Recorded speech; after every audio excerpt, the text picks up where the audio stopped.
Good morning to you, good friends. One of the things that really irritates me is when people say that I'm only a Christian because I want to have an easy life.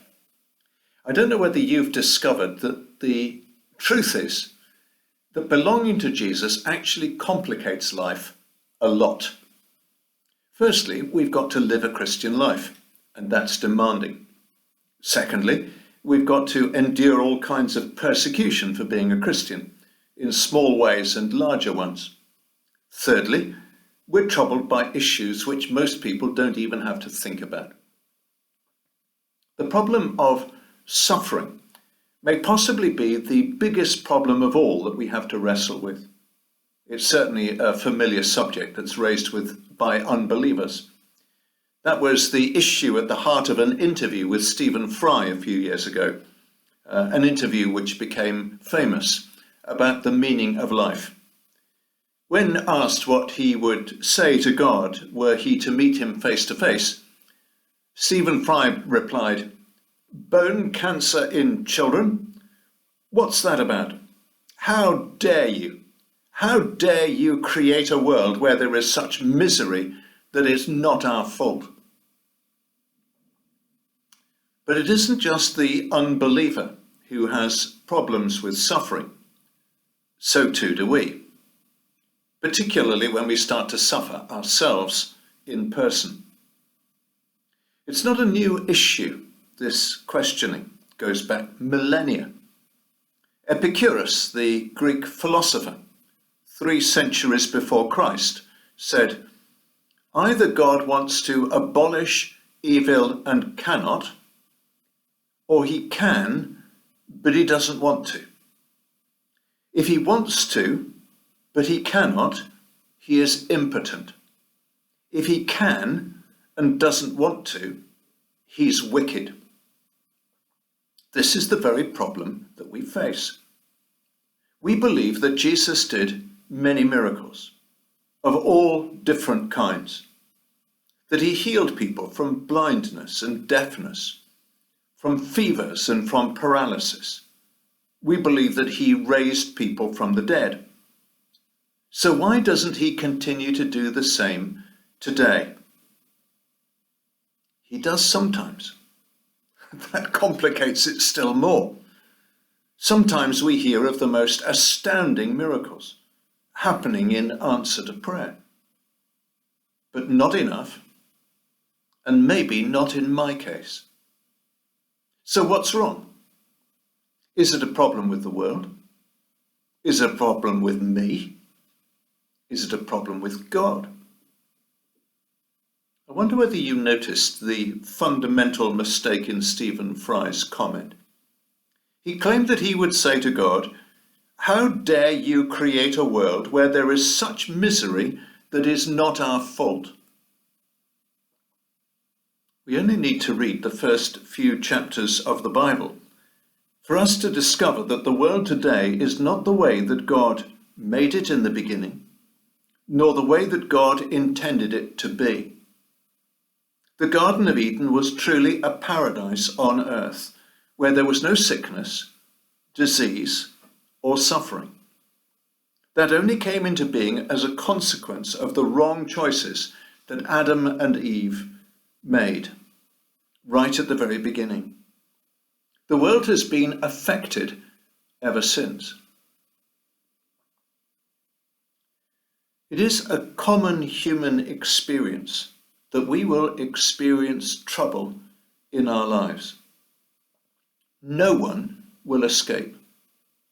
Job put it this way: "Man is born to trouble as surely as sparks fly upwards." That's what we see when we have a bonfire in the garden. The sparks are always carried up into the sky as the hot air rises with them. This is what we see when we look at the lives of people around us. People are suffering, and over time, no one is exempt. There's an old Chinese story about a woman whose only son had died. In her grief, she went to see the local holy man and asked him for advice. He said, Fetch me a mustard seed from a home that has never known suffering. We will use it to drive sorrow out of your life." She thought for a moment and then turned in the direction of a splendid mansion not far from her home. She knocked at the door and said, "I'm looking for a home that has never known suffering. Is this such a place?" They told her in reply, "Sorry, but you've come to the wrong house." And they began to describe all of the tragic things that had recently befallen them. She stayed in their home for a while to comfort and support them. When time had passed, she continued her search. But whether in hovels or in palaces, she never found a home without some sadness or misfortune. Of course, over the years of giving herself to others, she came to terms with her own grief. But Jesus put it this way. He said, "In this world you will have trouble. But take heart, I have overcome the world." You're going to have trouble. It's part of being alive and drawing breath. But it doesn't have to be the end of the story. I have overcome the world. What does Jesus mean by that? Well, several things. If you go for an operation and the surgeon comes to see you before you go into the operating theatre, you'd be very disturbed if he said to you, "I've never done this operation before. I'll be learning on you today." In fact, you might be tempted to get out of the bed and go home. For your operation, you want a surgeon who is experienced, who has been through the procedure successfully many times before, and who knows which part of it are more tricky than others. The fantastic thing about Jesus is that he has been through suffering successfully.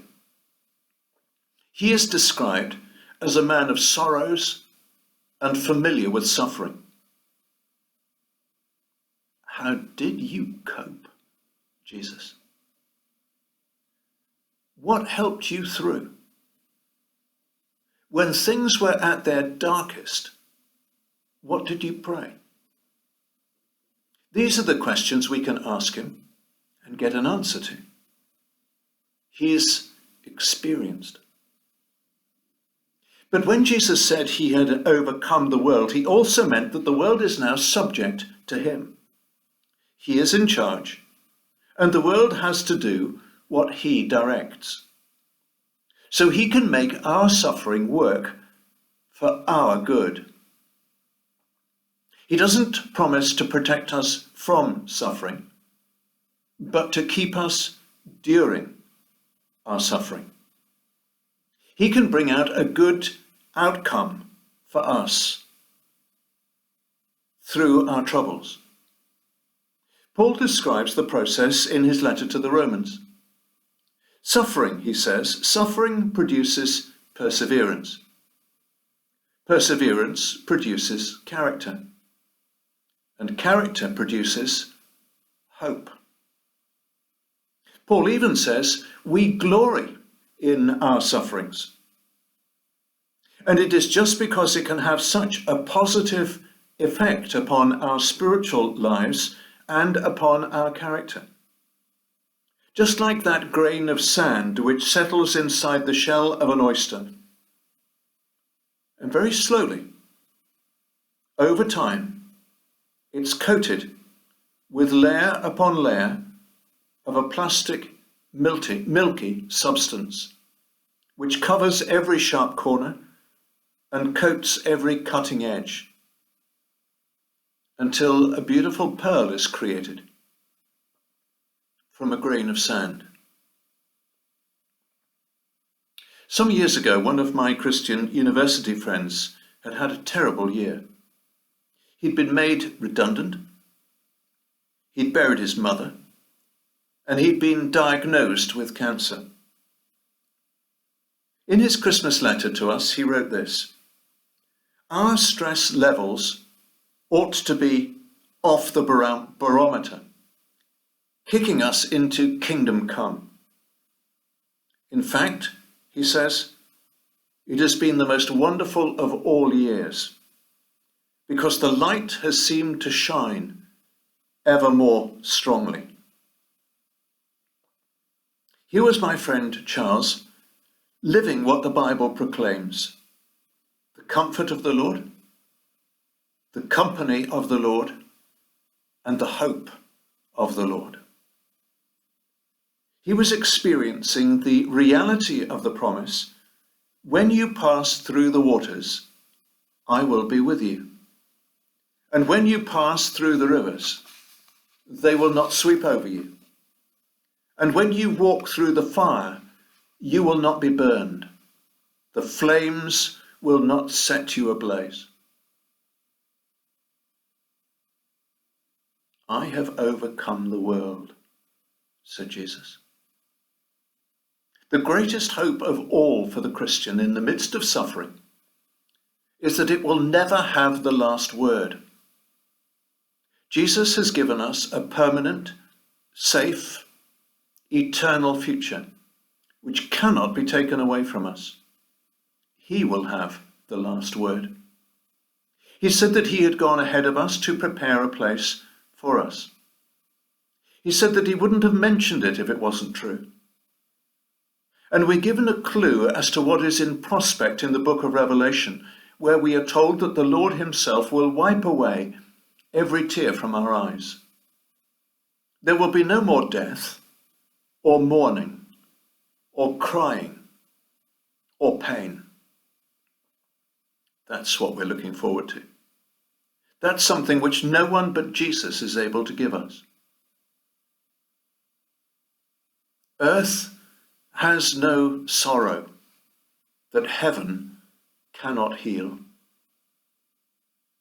All of this world will be behind us, and what lies ahead of us is eternity with him. Safe, death-free, pain-free, bereavement-free, fear-free.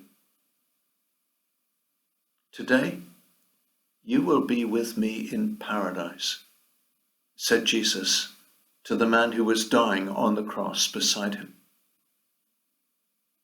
Those words must have made it worth dying. I walked a mile with pleasure.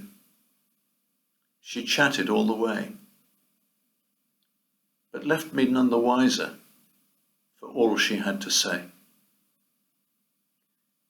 I walked a mile with sorrow, and ne'er a word said she, but all the things I learned when sorrow walked with me. God bless you.